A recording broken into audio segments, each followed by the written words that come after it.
10 years ago, I conducted an experiment. This might look like an ordinary VHS tape, but it's actually a recording of Cartoon Network that I taped off the TV. 10 years ago. Yes, in the ancient year of 2015. Now, to be honest, for me that feels more like 5 years ago, so you really have to wonder, will anyone find this nostalgic? Well, I guess if you grew up around this time, maybe you will. So let's open up this time capsule and take a look at Cartoon Network in 2015? Wow, just look at the state of this. This is 2015 Cartoon Network on a VHS tape, recorded at a time when VHS tapes were already long considered obsolete. How crazy is this? Like, how do you feel about it? Does this make it look like it's from an even earlier time? Like the early 2000s or the 90s? I honestly have no idea, so I guess it's up to you to decide. So we begin in the middle of an episode of The Amazing World of Gumball, which is a bit of a relief because it's the only Cartoon Network show from the modern era that I actually know something about, if you can call this modern anymore, that is.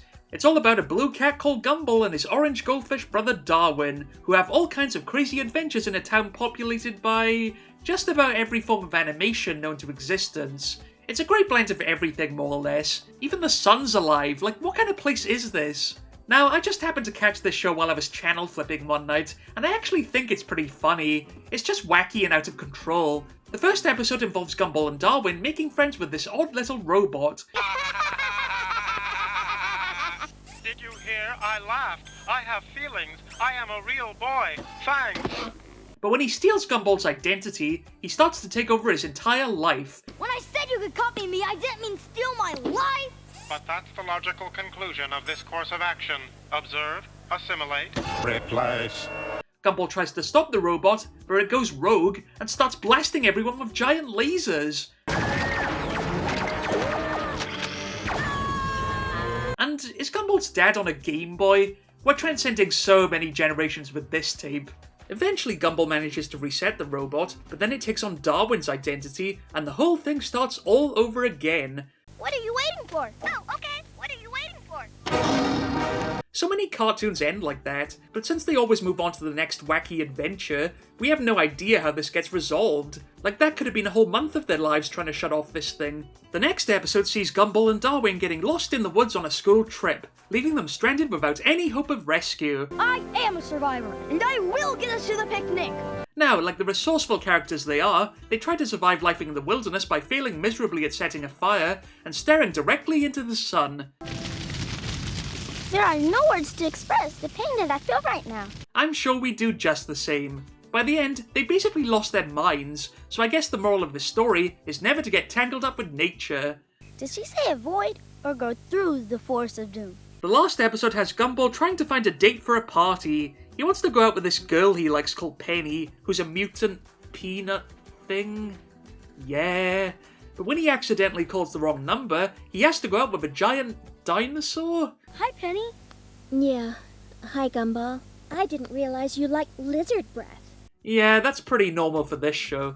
It turns out to be a pretty crazy party, but when Gumball and Penny do eventually hook up, they end up floating in space. So you really have to wonder what they were putting in the cake for this party.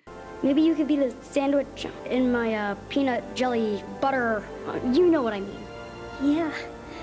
I'd love to. But before they can get with each other, Gumball's dad turns up to ruin it, because that's what dads do. But on the bright side, at least the teachers get together. This needs an 18 rating. But that's the end of the show, and hey, the old Cartoon Network logo. There's a bit of nostalgia. Time for some promos now. And being recorded at Christmas, Cartoon Network was getting all festive around this time. There's even a big Christmas promo with all the shows that were on at the time, most of which I barely know anything about.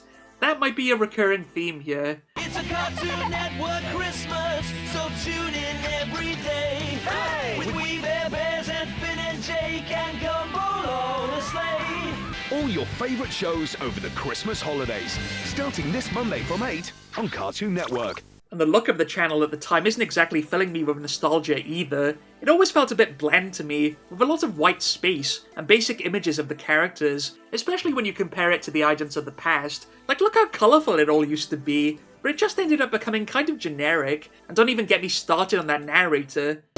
Join Finn and Jake for awesome adventure in Adventure Time, next on Cartoon Network. Really? We also get some adverts, and comparing the toys of my childhood to the toys of 2015, I guess there's some similarities, like Barbie never goes away, does she? And the jingles just never end. Barbie, settle and ride. Ready, set, swing on up. Watch her move on her own. Of course there's plenty of Lego as well, which only seems to have increased with popularity over the years. We need the new deep sea sub. Hey! Build the powerful sub, free the diver, and save the day. For all I know, someone has actually built a whole city out of Lego with this stuff. Hot Wheels was still around with another crazy car track, which looks pretty cool, but it makes me pine for the days of the Shark Park. 8 cars are trapped. Help them escape the lava flow. Make a daring getaway through wild stunts. Way to go! Even Thomas the Tank had a new track out as well, which I guess is the 2015 version of that old toy from back in the day. Thomas and Friends Shipwreck Rails, new from Fisher-Price. Batman was still going strong with some toys, like a Batmobile and some action figures from Batman Unlimited, whatever that is. Villains run in fear when the Batmobile is near. The streets are safe again. There was also a big Batcave playset for younger kids from Imaginext, who are very easily impressed. But then we get into the stuff that's just way outside my comfort zone, like Octonauts? What on earth is that? Fire the snowball to free him. Launch Snow Patrol to rescue him. Well done, Octonauts. Octonaut Garpire playset comes as shown. Then there's this Scale Extra type thing, where you can control the cars with your phone, which is certainly a more modern type of toy.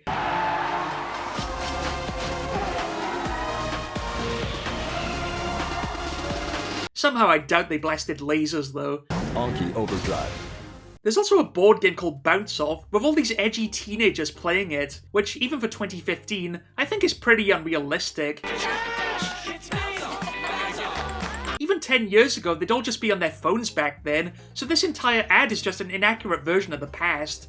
Movie-wise, there's a TV spot for some Snoopy movie that I never saw, and given how I have virtually no memory of it, I doubt it charmed that many people. Snoopy and Charlie Brown, the Peanuts movie. See it this weekend. And finally, you have these frozen action figures that fire ice missiles. Like, was that a thing? That's insane! Ice Power Elsa. I've never seen this movie, so for all I know, the characters actually have that power. Ice Power Elsa doll comes with marshmallow. Now, in between all this recording has actually been having a bit of a mental breakdown. You see, the satellite signal must have been bad whenever I recorded this, so a lot of the time, the screen keeps acting up. No, my type, not my type.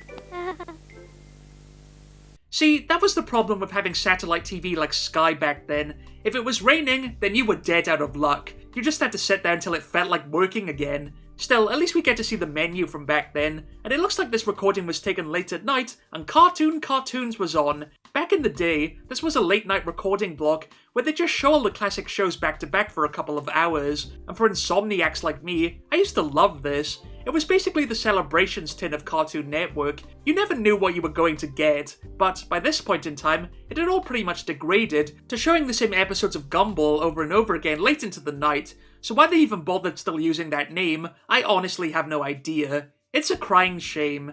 Still, there's one more show left on the tape, Adventure Time. So this is a show that has a huge fan base, so it's pretty daunting to even contemplate it, since I've never really sat down and watched an episode. But since I managed to record this 10 years ago, that's all about to change. So get ready for my big epic review of Adventure Time. And the signal is so bad I can't say a word about it. I can't understand a thing, the screen is a muddled mess, and the whole signal cuts out to be replaced by this big error screen. So this time, we can't blame the VHS for ruining the fun, we'll just have to blame Sky instead. It's a shame, but yeah, I'm gonna have to pull the ejector seat on this one. Well, that's my Cartoon Network VHS recording from 2015. And did I find it a super nostalgic trip into the past? Well, no, not really. I mean, maybe someone who's a bit younger will feel differently about this, but to me, this just feels like modern-day Cartoon Network compressed onto a VHS tape. I know the channel's probably changed a lot since then, but even so, it just doesn't hit me in the same way. There are certainly quality shows here, but the whole colourful identity of the channel had just kind of faded away, so despite my experiment to force nostalgia onto this tape, it hasn't quite worked out for me. But for some of you, perhaps it's a charming curiosity that links one generation to the next. Thanks for watching. Dude, little tip. Normal people don't hug for this long.